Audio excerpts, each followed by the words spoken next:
Let's talk about this series between the Padres and the Braves. Going tonight for the Padres, Ian Kennedy. Going for the Braves, Shelby Miller.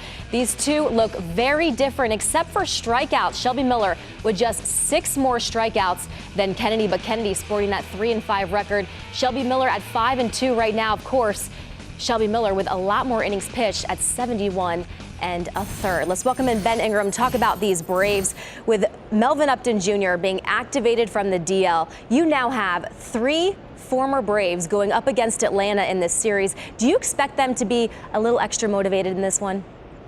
I think so. I think it's definitely tonight. I think you're going to see a pretty big show. I think when Craig Kimbrell comes in, I think you're going to hear a lot of people here at the ballpark applauding him. I think people still love Craig Kimbrell here. He was definitely a fan favorite. I think Justin Upton will be applauded pretty well as well. But every night with our postgame show on the radio, we host a call-in segment. And upon the news coming in that Melvin Upton Jr. would be activated for this series, phone lines went pretty crazy. People excited to come out and maybe speak their mind a little bit. We saw a lot of people booing when Dan Uggla was in town. We may see the same for Melvin Upton Jr. I think you're going to see 3 completely different reactions for those 3 players, and I think it'll be interesting to see how they respond over the course of this series. Now, the Braves acquired Cameron Maybin in that deal that sent Melvin Upton and Kimbrell to the San Diego. But how is Cameron Maybin seeming to fit in? Because offensively, he is certainly producing right now. He's done very well, and it's been a slow rise for him, Kelly. When he first started with his ball club, he was splitting time in the outfield, hitting 8th. And upon playing better and going up the lineup, he's been more and more consistent. He won the center field job. He's the everyday center fielder now.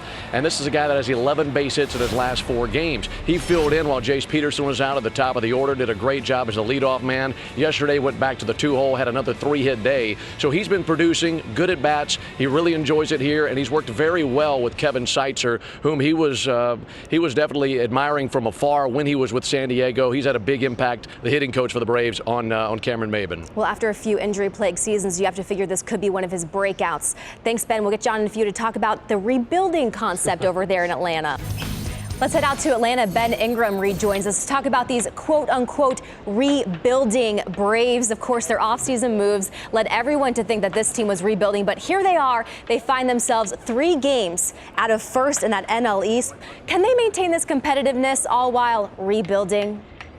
They feel so, Kelly, and it's funny because John Hart during spring training was hesitant to use that word. It was more like a restructure that they felt like they were doing, but they still felt like they'd be able to put a really good product on the field. They were pretty pleased with the young pitching that they have, pleased with the veterans that came into the clubhouse, guys like Gomes and Przynski. So they felt like they had a really good makeup. It was just about getting out there and pitching. So they've had their ups and downs, but they've maintained to be around 500 all year, and they feel like they can do that and better throughout the rest of the season.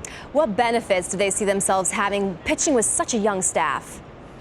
Well, that's where it all starts. When the Braves have really been rolling, the young pitching has been going deep in ball games. They have 5 pitchers that are under the age of 25 years old. And, of course, we've seen what Shelby Miller has been able to do in year 1 as a Brave. He's been outstanding, has been one of the best in Major League Baseball in terms of ERA. We've seen Mike Foltynewicz come up, and he has really good stuff, very deep arsenal of pitches, fastball in the upper 90s, a couple variations of a slider, good 2-seamer, and a curveball as well. And then you throw in guys like Julio Teheran, who was an all-star a year ago, and Alex Wood, who was able to come on and do really well last year despite getting hardly any run support. They feel like it's all come together. Then throw in Williams Perez, who did a great job at AAA to begin the season, came up. He's been solid in a handful of starts. And they feel like that's where the foundation for this franchise is. Certainly is, Ben. Thanks for the time. Padres, Braves, 7:10 Eastern.